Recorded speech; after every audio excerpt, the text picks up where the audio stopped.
질문이 계속 올라오는 관계로 보충 설명을 하도록 할게요.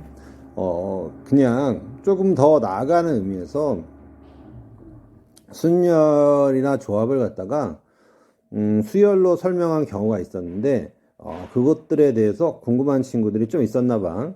고등학교 교육과정을 벗어나지 않는 선에서 한 가지만 더 설명을 할 테니까 이해를 할 수 있었으면 좋겠습니다. 조합에 대한 이야기를 예를 들어서 설명을 해 주도록 할게.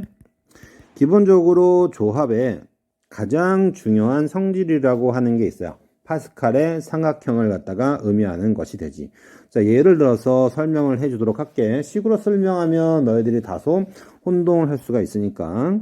자, 5C3이라고 하는 것이 있고 5C4라고 하는 것이 있어. 두 개를 갖다가 더하면 얼마가 되냐면 그렇지 6C4라고 한다는 사실을 알고 있는 친구들이 있을 거야.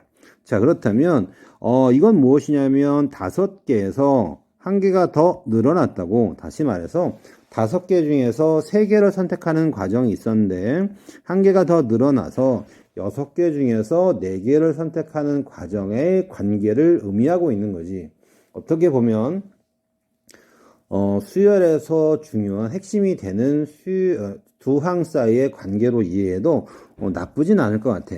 그래서 살펴보니 더 나아가면 더 나아가서 이게 동영상이기 때문에 더 나아가서 막 이런저런 이야기를 하게 되면 자기가 수학 좀 안다고 잘난 척하는 많은 사람들이 들어와 가지고 참고로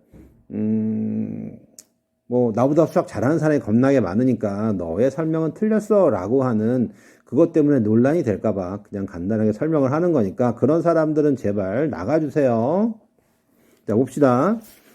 나는 학생들의 설명의 수준에서 지금 이해를 시키기 위해서 조금 오류가 있더라도 설명을 하고자 하는 것 뿐입니다. 자, 여기 보면은 뭐가 있냐면, 그렇지, 5명 중에서 3명을 선택하는 무언가가 있었다고. 그런데 6명 중에서 4명을 선택하는 거야. 그렇다면 어떤 일이 벌어졌냐면, 내가 여기서 한 명이 뭐가 된 거야? 추가가 된 거지. 추가가 됐다고. 그럼 어떤 경우가 있냐면, 이런 경우가 있는 거야. 그 한 명이라고 하는 친구가 이미 6명, 4명이라고 하는 거에 들어가 있어. 그럼 어떤 일이 벌어지느냐? 나는 5명 중에서 이 한 명을 제외한 3명을 뭐 하면 돼? 뽑으면 되는 거야. 여기까지 이해가 됐니? 자, 여기까지 이해가 됐지? 자, 그런데 한 명이 추가가 됐는데 그 4명 중에 들어가 있지 않아. 그럼 어떤 일이 벌어지는 거야? 그렇지. 앞 단계에서 5명 중에서 그 한 명이 내가 뽑으려고 하는 대상이 아니니까 앞 단계에서 몇 명을 뽑으면 되는 거냐면, 그렇지. 4명을 뽑으면 되는 거야. 이해가 됐니?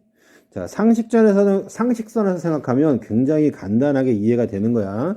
5명이 있어. 한 명이 더 왔단 말이야. 그럼 그 한 명을 갖다가 내가 뽑을 사람인지 뽑지 않을 사람인지 판단한다면 이렇게 되는 거지. 내가 걔를 반드시 뽑아야 돼. 그럼 5명 중에서 몇 명을 뽑으면 될까? 그렇지. 3명을 뽑으면 되는 거야. 그런데 그 한 명을 갖다가 내가 뽑기가 싫어. 그럼 어떻게 하면 되지? 그렇지. 5명 중에서 4명을 뽑으면 되는 거야. 그게 뭐가 되는 거야? 그 한 명을 배려한 6명 중에서 4명을 뽑는 과정이 되겠지. 이걸 일반화시킨 게 파스칼의 삼각형의 기본 성질인 거야. 대단하지 않니? 파스칼이라는 사람이?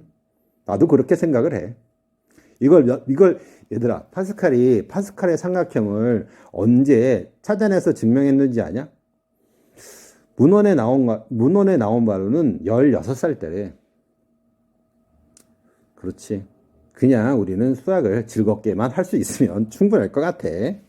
자, 두 번째 이야기입니다. 두 번째 이야기는 정육면체에다가 색깔을 칠하는 경우 고정시키는 것은 할만한데 일치하는 경우를 갖다가 같은 것으로 취급하는 것은 생각보다 만만치 않아요 라고 하는 질문이 있어가지고 부연 설명을 하도록 하겠습니다. 자, 무슨 이야기냐면 정육면체가 있어. 정육면체가 이렇게 있는데 6개의 색깔을 칠할 거야. 6개의 색깔을 갖다가 칠할 거야. 자, 중요한 것은 6개의 색깔을 갖다가 칠하고 휙 던졌을 때 6개의 색깔 안쪽에는 1, 2, 3, 4, 5, 6이라고 하는 것이 있다고 하고요. 색깔을 칠했을 때 그 1, 2, 3, 4, 5, 6 위에다가 무슨 색깔을 칠했는지 모른다고 치자. 그럼 어떤 일이 벌어지냐면 내가 흰색을 칠했을 경우 그 흰색 밑에 1이 있는지 2가 있는지 6이 있는지 모른다고. 다시 말해서 구분할 수 없는 게 총 몇 가지가 있는 거야? 6가지가 있는 거지. 6개의 색을 다 칠하더라도 구분하지 않는 게 몇 가지가 있는 거야? 6개인 거야. 그러니까 너희들이 헤아릴 때 어떻게 헤아릴 수밖에 없어? 동일하게 헤아릴 수밖에 없으니까 무슨 짓을 해야 돼? 서로 다른 걸로 하기 위해서는요, 6으로 뭐 해야 돼? 나눠줘야겠지. 자, 6으로 나눠줬다는 소리는 무엇이냐면 한 가지로 확정하겠습니다 라고 하는 거고요. 한 가지로 특정된다는 소리는 더 이상 휙 던졌을 때 구분이 된다는 소리야, 되지 않는다는 소리야, 적어도 회전이 지 멋대로 되지는 않는다는 소리가 됩니다. 다시 말해서 위에는 무언가가 정확하게 명시되어 있어요 라고 하는 거지. 왜? 6으로 나눴다는 소리는 더 이상 중복해서 헤아림을 없애겠다는 소리니까 이제는 회전이 어떻게밖에 될 수가 없어. 그렇지. 이렇게밖에 될 수가 없는 거야. 빙글빙글 이렇게밖에 회전이 될 수가 없어요. 여기 1, 2, 3, 4라고 하는 숫자를 쓰고 색깔 4가지를 갖다가 칠했다고 칩시다. 이해가 됐니?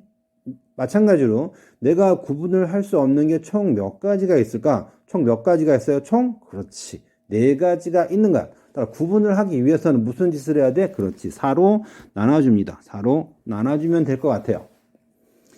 자, 요거는 무엇이냐면 같은 것에서 중복을 빼는 거야. 굉장히 이해하기가 어려운 부분들이 많습니다. 그래서 원순열을 갖다가 이해하기 위해서는 2가지를 한꺼번에 다 유효적절하게 판단의 근거로 삼는 게 좋다라고 누누이 강조를 하고 있어요. 그 첫 번째는 무엇이야? 중복해서 헤아림을 어떻게 제거할 것이냐. 무슨 얘기인지 알겠지? 회전해서 구분되지 않는 것으로 나눠준다. 이게 첫 번째였고요. 2번째는 회전에 문제가 있으니까 더 이상 뭐 하자? 회전을 시키지 말고 고정을 하자라고 하는 2가지 관점이 있다고. 2가지 관점을 다 유효적절하게 사용하기에는 너무 어려운 점이 많습니다. 그 대표적인 게 바로 정육면체에다가 색깔을 갖다가 칠하는 거예요. 자, 요렇게 설명을 했는데 추가적으로 설명한 부분에 대해서 충분히 답변이 됐는지 모르겠네. 혹시 답변이 안 됐다라고 하는 친구들이 있다면 오프라인 때 와가지고요. 다시 질문을 해 볼 수 있기를 바랍니다. 여기까지 할게요.